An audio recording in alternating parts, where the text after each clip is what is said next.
शिमला जिला परिषद चुनाव में देरी को लेकर सीएम के प्रधान मीडिया सलाहकार नरेश चौहान ने विपक्ष पर निशाना साधा।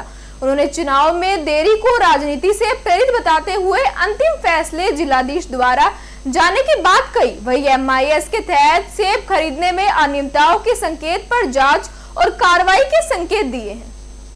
देखिए, तो विपक्ष का काम है आरोप लगाना, लेकिन वास्तविकता ये है जो पिछली डेट रखी गई थी उसके अंदर हाजिर ही नहीं हुए लोग। आप लोगों ने उसको कवर भी किया उस दिन। मैंने भी उस बाइट को देखा कि डिप्टी कमिश्नर साहब बोले कि कोई आया ही नहीं उस दिन, और आप अपने लोगों को लेके बाहर राजस्थान गए हुए। भाई, राजस्थान जाने की क्या जरूरत है? क्या यहाँ कोई किसी को दिक्कत हो रही थी? और आप उस दिन हाजिर होना चाहिए था जब डेट थी। तो आप गलती खुद करते हो और उसका इल्ज़ाम सरकार पे लगाते हो, तो ये बिल्कुल गलत है। ये राजनीति से प्रेरित है सारा सिस्टम। अगर आप आ जाते उस दिन तो नेचुरली अगला प्रोसेस चालू होना था, आगे बढ़ने की बात। तो अब ये हम ना कोई खरीदो कर रहे, ना फरोख्त कर रहे, ना कोई कोशिश कर रहे, इतनी जगह बन गए हैं तो आप यहाँ भी पार्टिसिपेट करना चाहिए था, बजाय इनको जो है आप 5, 7, 10 दिन कहाँ बाहर लेके चले गए।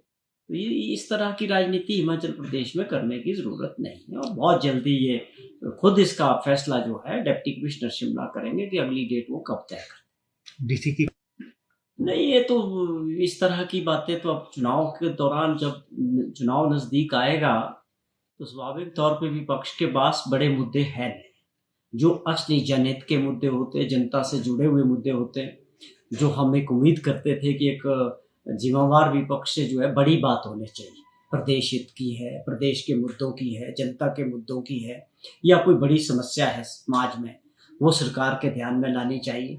आपने देखा कि लगातार विपक्ष मुद्दाहीन है, कोई मुद्दा नहीं है, कोई बड़ी बात नहीं कर पा रहे। उसका कारण है कि हमारी सरकार और माननीय मुख्यमंत्री जी ने हमने जो बातें की थी उससे बढ़ चढ़ कर जो है काम करने का प्रयास किया, और इस प्रयास की सफलता भी मिल रही है। तो मैं समझता हूँ कि विपक्ष जो है हिमाचल प्रदेश में मुद्दा है, गलतफहमी है, इसको हम तक भी कुछ बात पहुँची है। लेकिन इसकी असली वजह क्या थी? असली वजह ये थी कि एक प्रपोजल डिपार्टमेंट ने रखा था कि पिछले साल जो एमआईएस के तहत काम हुआ उसमें जब सड़कें बंद हो गई बरसात की वजह से, बहुत सारी सड़कों के बंद होने की वजह से, तो उसमें किसानों ने कोई रोल नहीं है। किसानों ने अपना जो माल था बोरियों के थ्रू कलेक्शन सेंटर तक दिया, लेकिन उसके बाद वहाँ हो सकता है कि वो सड़कें बंद होने की वजह से कुछ लोगों ने ऐसी जानकारी मिली है कि जो विभाग से कि उसमें गलत करने का कोशिश हुआ है। तो ये हमारी जिम्मेवारी बनती है सरकार की कि हमारे कुछ ऐसे लोगों की वजह से पूरे लोग इसमें बदनाम ना हो, और जो गलत करते हैं उनको रोकना ज़रूरी है। ऐसा हुआ होगा, 1-2% लोगों की वजह से सब लोग बदनाम होते हैं, तो ये हमारी जिम्मेवारी भी बनती है कि ऐसे लोगों को आइडेंटिफाई किया जाए और जो आगे के लिए भी इसमें पारदर्शिता हो।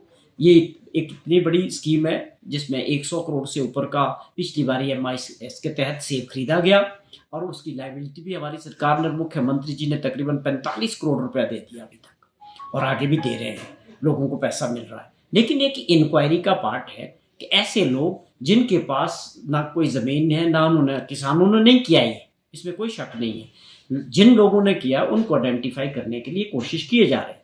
फिर भी इसमें कहीं अगर अधिकारियों से कोई ऐसा नोटिस गलत तरीके से हो रहा है तो इसके ऊपर हमने मुख्यमंत्री जी के ध्यान में, मैंने कल खुद भी बात की है, और परसों जो हमारे हॉर्टिकल्चर मिनिस्टर है उनसे भी बात की है, और एमडी जो है हमारे एचपीएमसी के उनको भी बुलाया था। तो इस पर बहुत जल्दी अगर कहीं ऐसा हो रहा होगा उसके ऊपर गौर किया जाएगा। लोगों को कोई ज़रूरत नहीं है परेशान होने की, जिनने गलत नहीं किया उनको डरने की आवश्यकता नहीं है, और ना ही उनको परेशान किया जाए।